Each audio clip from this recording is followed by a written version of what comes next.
Okay, right. This is Booster Gold 1 million. It is the last one by Jeffries, and it is not that bad. One of the things I liked about it was that it quickly dumps the lifeless idea that I was expecting.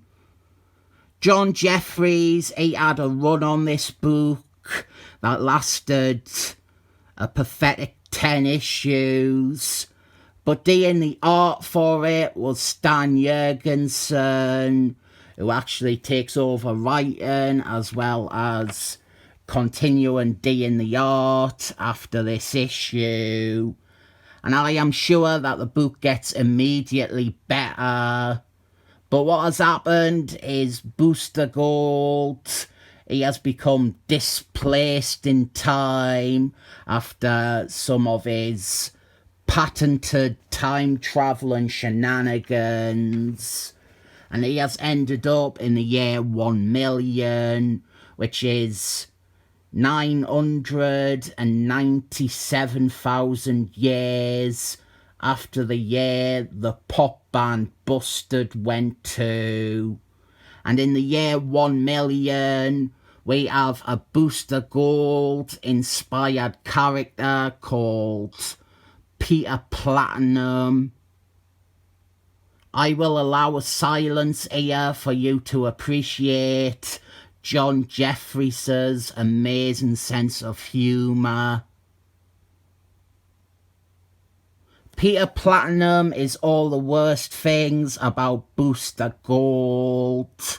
He is a shell, he is a camera whore, he is a con artist, and his motivation is that he wants to do what Booster Gold failed at doing, and that is making millions by being a corporate sellout superhero.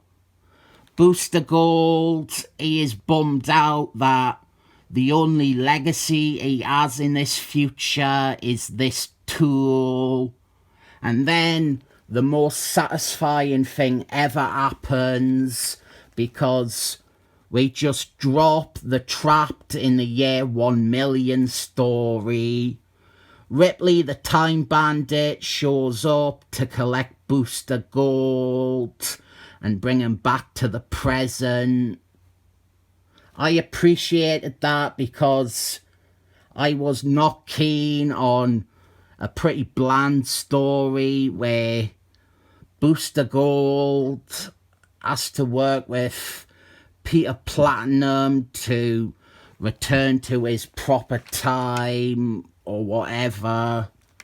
I've also said every single time, this guy here, the one in the middle, come on man, that is Marvel's Kaiser.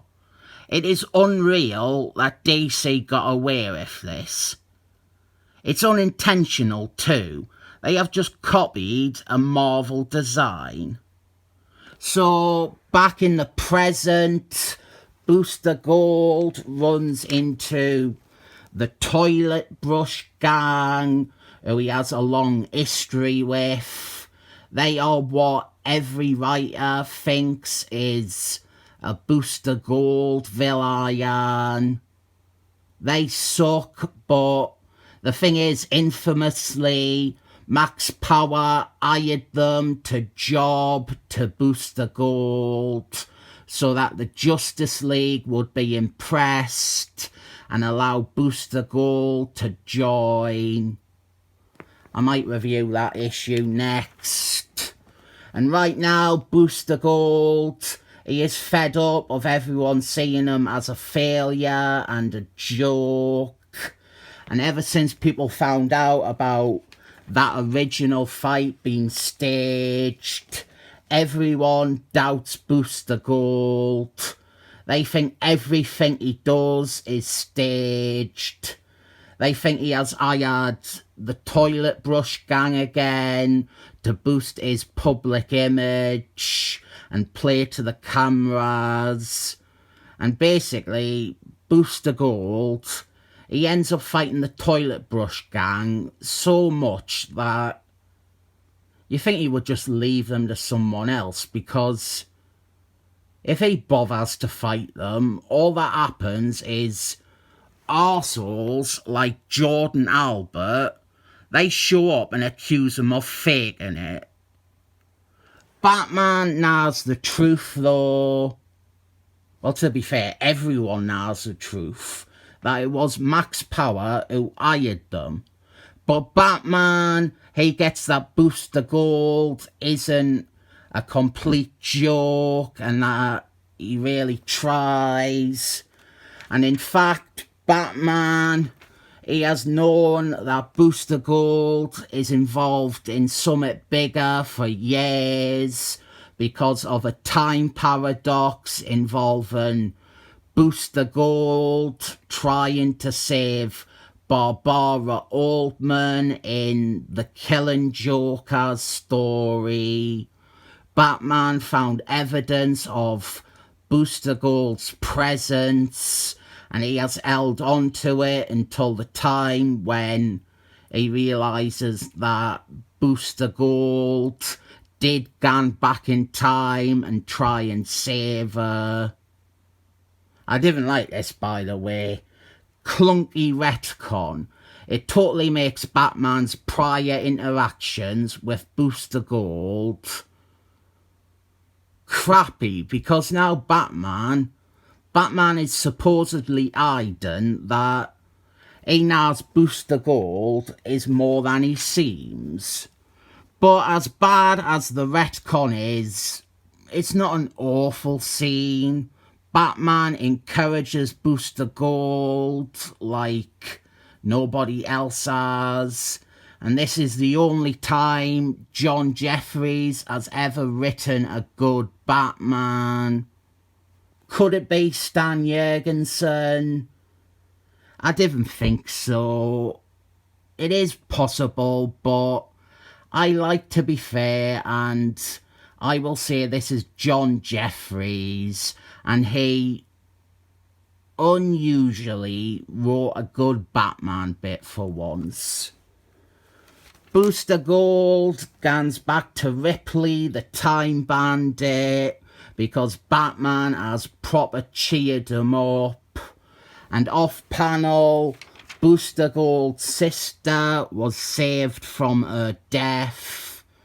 Ripley, the Time Bandit, used his equipment to save someone for Booster Gold.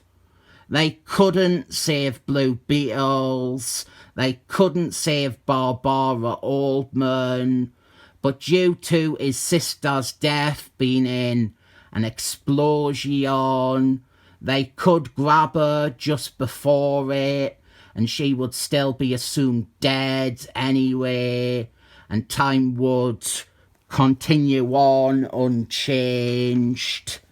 A nice heartfelt ending and a victory for Booster Gold.